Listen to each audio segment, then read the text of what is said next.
I'm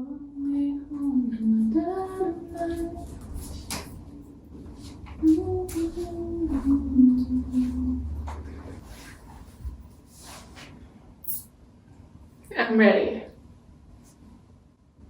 Hi, Lindsay.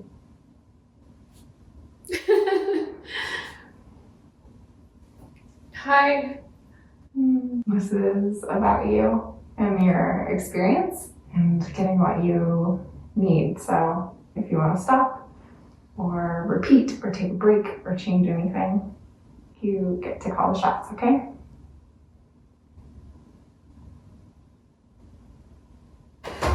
Okay.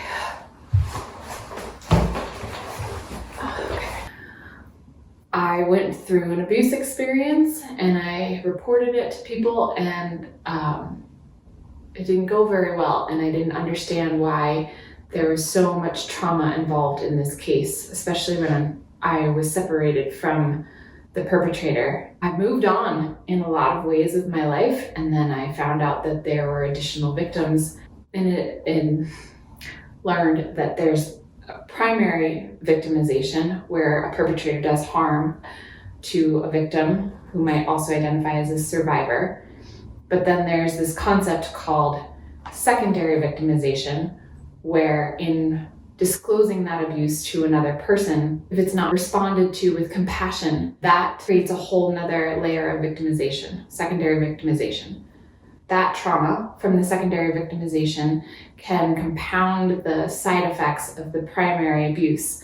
And so people are experiencing more depression, more irritability, more confusion, more shock, more stress. All of those things are worsened when they aren't heard. Not even that they don't get help, like that the person doesn't fix it for them, but that they are not heard.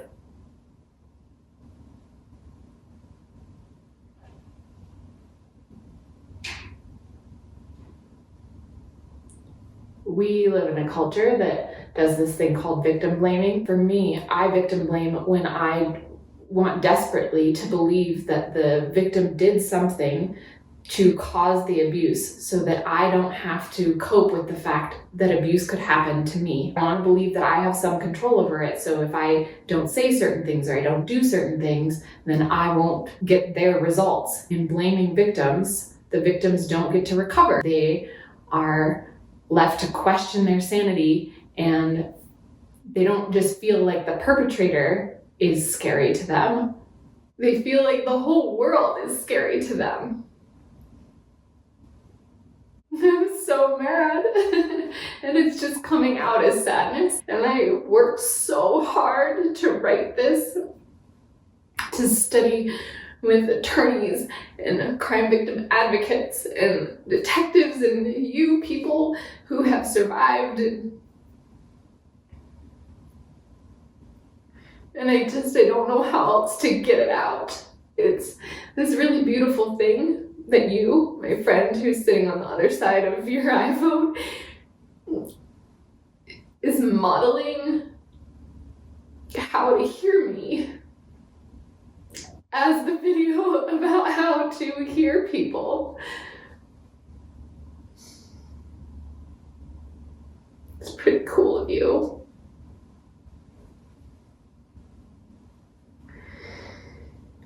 If I could write the episode, it would be instructions on how to respond compassionately to abuse disclosure. It would just spell them out, like, the first thing you do is to listen and validate, and that looks like shutting your mouth and not saying anything. And then kind phrases like, I'm really glad you told me about this. I believe you. You didn't do anything wrong. This is not your fault. I'm here. Anything that stays with them and doesn't question their experience or their reality because it's traumatic. I talk about listening and validating. I talk about how if the abuse is physical or sexual in any way where there is bodily evidence, you could say things like, hey, I really care about you and I want to make sure that you're safe. Can I take you to the hospital? I know you really want to shower right now because you have this person on you. And I just encourage you to hold off until we can talk to someone who can help guide us through this process. In my research, I found it was really interesting that people talked about putting clothing that might have fluid on it, or whatever it is, right? Like hair and nails and things like that can hold DNA. Putting that in a paper bag rather than a plastic bag. And it was just this one little tiny thing that reminded me we aren't properly taught about how to recover from abuse. Perpetrators are less likely to come after us if they know that we will speak up for ourselves. And we are more likely to speak up for ourselves if somebody hears us.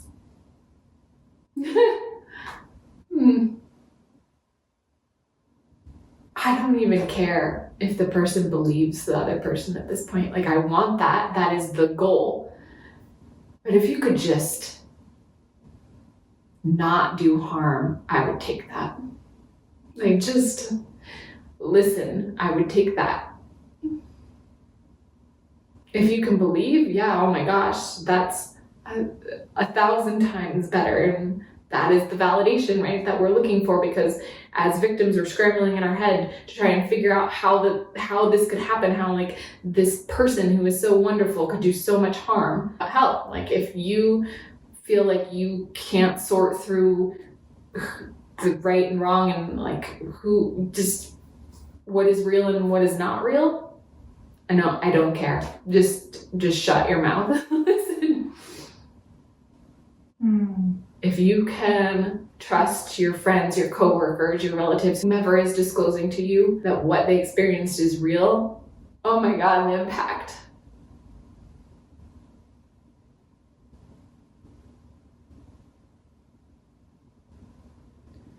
What do you think would have been different for you if you were believed when you told somebody the abuse was happening?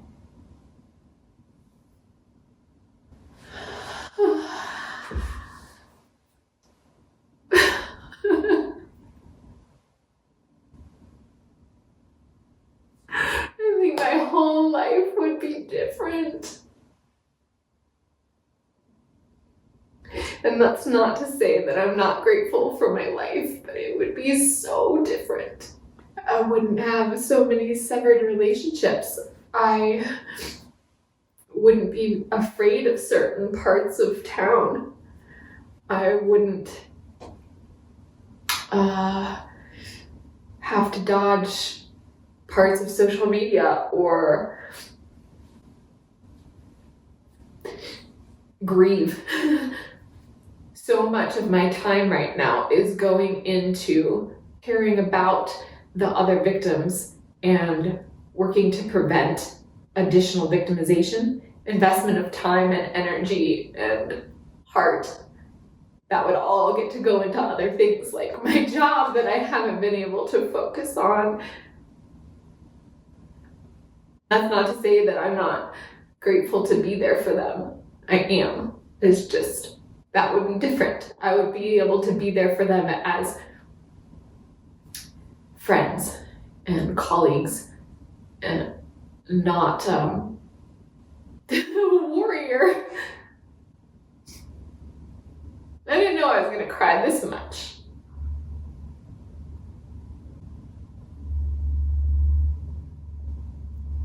Is there anything else that you want to say? I want to give a voice to all the amazing people who helped me try to write this. Oh gosh.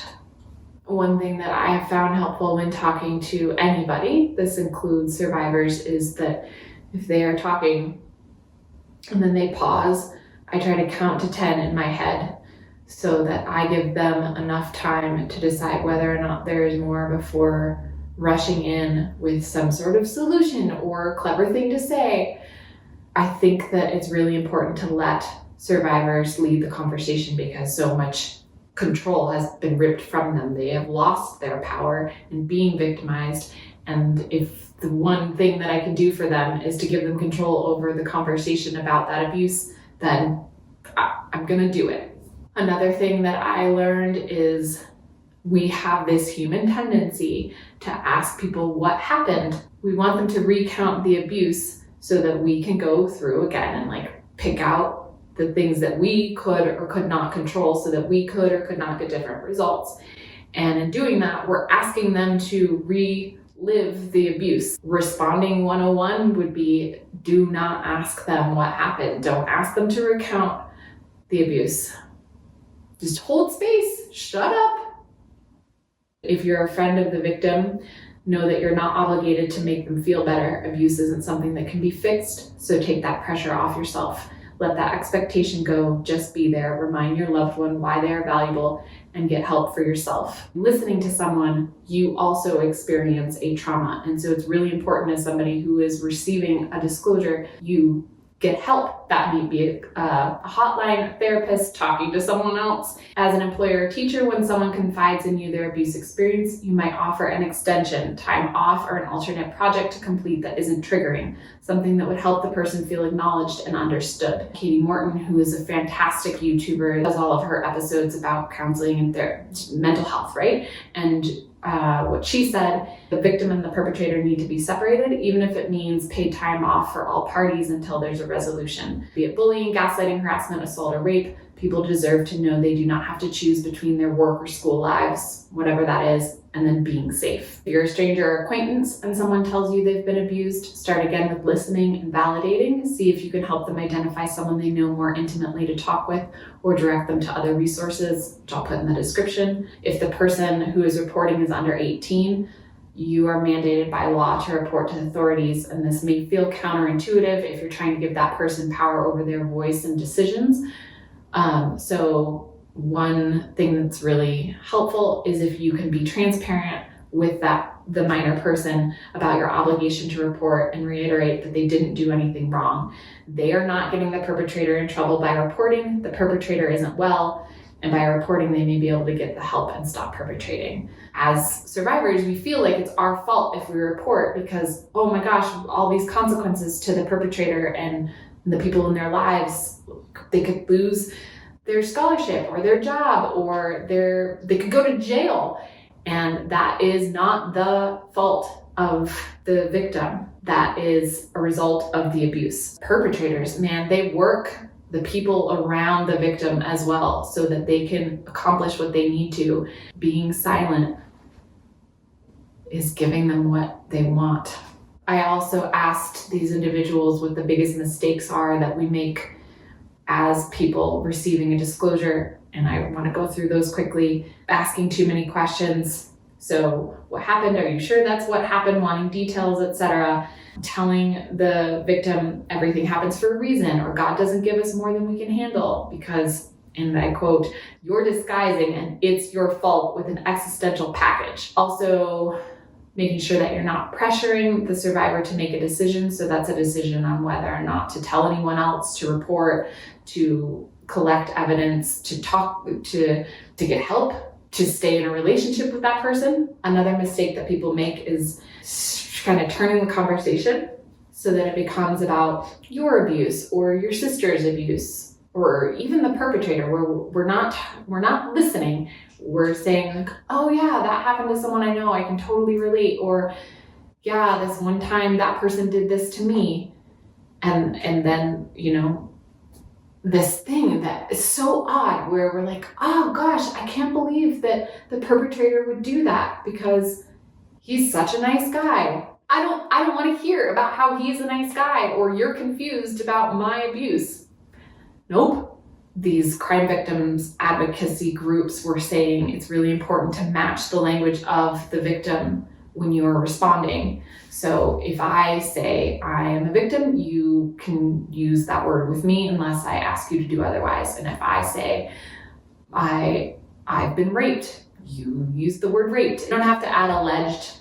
You don't have to add words or soften words. If I tell you that this person is gaslighting me, that I'm being abused, don't reframe it for me like, oh, this person is just criticizing you, or this person's giving you constructive feedback. That's not validating. I mean, that's anything that I didn't say, I will put in the description because I think that what I learned is so valuable. Maybe it's the most important thing that I teach on this channel.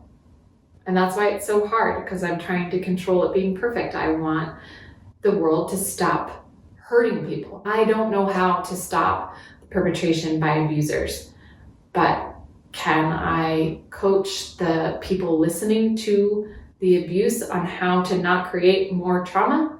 Absolutely. And what if that happened? What if we all felt heard when something bad happened? I want people to stay curious. Except in this one instance, you don't have to be curious about what happened to them. Harm is being done when we don't respond to victims with compassion. This one time, just listen.